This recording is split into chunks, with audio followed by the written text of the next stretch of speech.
qodob uu yiri macnaha salvation ayaa laga raadi karaa ma lagu badbaadi karaa oo caqiidada ugu hordhigay tawxiidka iyo akhlaaqiyadka dadka behaviorkooda in la bedelo ilbaxnimadii oo technology dadka in la baro oo ka hadlay iyo salvation in la sameeyo dadkan qaabka lagu badbaadi lahaa waa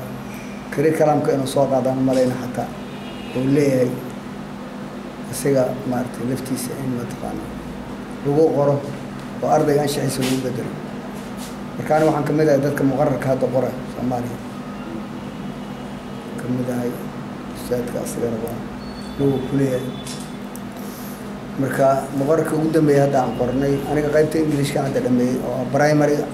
secondary-gana awal hore wuxuu qoray waxyaalaha hadda aniga xoogga noo saaran waxaa ka mid ah macnaha anshaxa bini'aadanka in la bedelo macnaha learning products-ka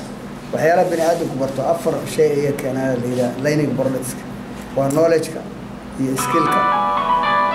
iyo attitude-ka iyo value afartaas knowledge-ka waa cilmiga aqoonta skill-kan waa xirfadda waa qofka aqoonta u baranaya inuu ka helo dareen macnaha inuu dareen siiyo